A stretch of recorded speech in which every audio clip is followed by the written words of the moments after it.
எல்லாருக்கும் வணக்கம் ஃப்ரெண்ட்ஸ். இன்றைக்கி நான் என்ன ரெசிபி உங்கள் கூட ஷேர் பண்ணிக்க போகிறேன்னா, ஒரு ஹெல்த்தியான அடை ரெசிபி தான்.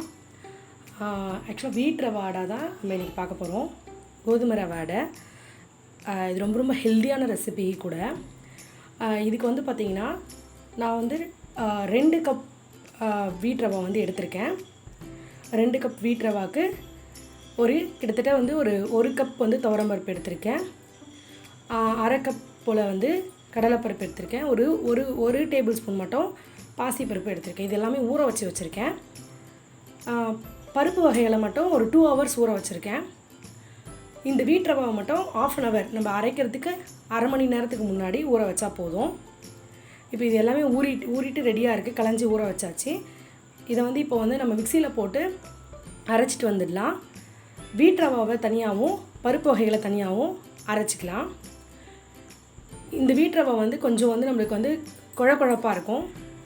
ஸோ பருப்பு வகையில் வந்து கொஞ்சம் கோர்ஸாக குறப்பாக அரைச்சிக்கிட்டா நல்லாயிருக்கும். வாங்க அரைச்சிட்டு வந்துட்டு பார்க்கலாம். இப்போ பார்த்திங்கன்னா நம்ம அரைச்சாச்சு. பருப்பையும் தனியாக அரைச்சி எடுத்துக்கிட்டேன், வீட் ரவையும் தனியாக அரைச்சிக்கிட்டேன். ரெண்டுத்தையும் வந்து மிக்ஸ் பண்ணிக்கலாங்க.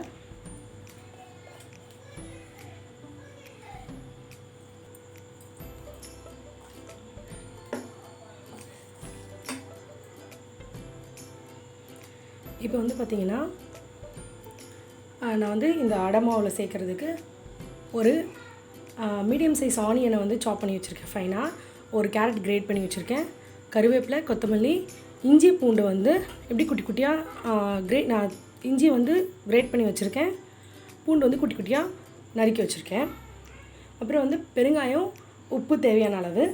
பெருங்காயம் சேர்த்துக்கோங்க. ஏன் பெருங்காயம் சேர்க்குறோன்னா கேஸ் ஃபார்ம் ஆகும். ஸோ பருப்பு அதிக அளவில் சேர்த்துருக்கிறதுனால ஸோ அதனால் பெருங்காயம் மஸ்ட்டாக கண்டிப்பாக ஆட் பண்ணிக்கோங்க. நான் வந்து இதில் வந்து கடலைப்பருப்பு வந்து கம்மியாக தாங்க சேர்த்துருக்கேன். நீங்கள் வேணும்னா சரி பங்கு அளவு கடலைப்பருப்பு, துவரம்பருப்பு ரெண்டுமே எடுத்துக்கலாம். கொஞ்சம் ஏஜ்டான பர்சன்லாம் சாப்பிட்றீங்கன்னா கடலைப்பருப்பு அவாய்ட் பண்ணிவிட்டு கூட நீங்கள் வெறும் துவரம்பருப்பு கூட ஆட் பண்ணிக்கலாம். ரொம்ப நல்லாயிருக்கும். குழந்தைங்களுக்கும் கடலைப்பருப்பு கம்மியாகவே கொடுக்கலாம். நீங்கள் பாசிப்பருப்பும் துவரம்பருப்பும் ஆட் பண்ணிக்கலாம். ஏன்னா பாசிப்பருப்பும் குழப்பாக இருக்கும், வீட் ரவாவும் குழப்பாக இருக்கும் அப்படின்றதுக்காக தான் பாசிப்பருப்பு கம்மியாக ஆட் பண்ணியிருக்கேன். நம்ம இப்போ இது எல்லாத்தையும் போட்டு மிக்ஸ் பண்ணிக்கலாம்.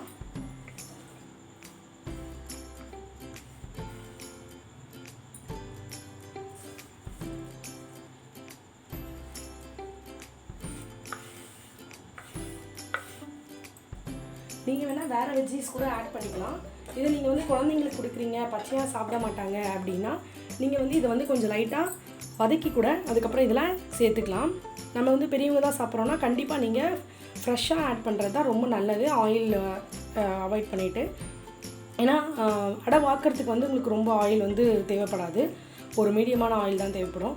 ஸோ நீங்கள் வந்து ஃப்ரெஷ்ஷான வெஜிடபிள்ஸ் ஆட் பண்ணுறது நல்லது. குழந்தைங்களுக்குனா லைட்டாக வதக்கிக்கோங்க. நீங்கள் நெய் போட்டு வதக்கி கூட கொடுக்கலாம்.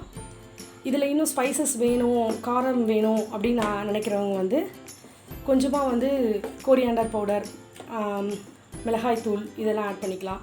இல்லைனா நீங்கள் அந்த தாளிப்பு போடும்போது அதில் வந்து வரமிளகாய் போட்டு தாளித்து கூட கொட்டிக்கலாம். இப்போ வந்து நம்மளோட அடை பேட்டர் வந்து ரெடி ஆகிடுச்சு. இந்த கன்சிஸ்டன்சியில் தான் இருக்கணும். அப்போ தான் நம்மளுக்கு அடை வந்து ரொம்ப நல்லா வரும். ரொம்ப திக்காகவும் இருக்கக்கூடாது, ரொம்ப தண்ணியாகவும் இருக்கக்கூடாது. இதான் வந்து இப்படி இந்த வாக்குற கன்சிஸ்டன்சி தான் கரெக்டான கன்சிஸ்டன்சி. பார்த்தீங்கன்னா இப்போ தான் உங்களுக்கு அடை வந்து கரெக்டாக வரும். ரொம்ப டேஸ்ட்டாக இருக்கும் இந்த அடை. இப்போ கல் காஞ்சிருச்சுங்க.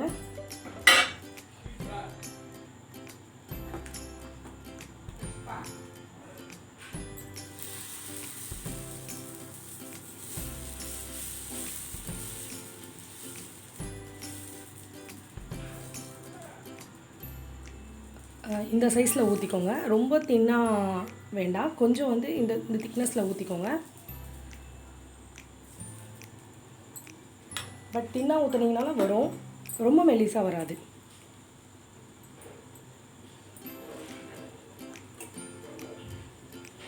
கொஞ்சமாக ஆயில் போட்டுக்கலாம்.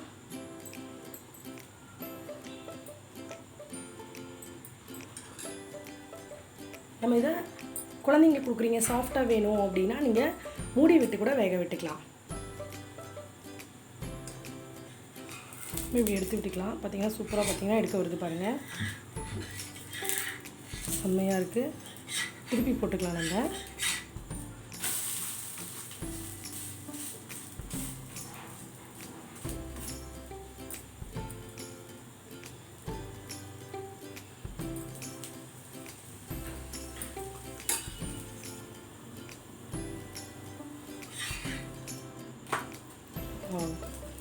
சூப்பராக பார்த்திங்கன்னா வெந்துருச்சு நம்மளோட அடை.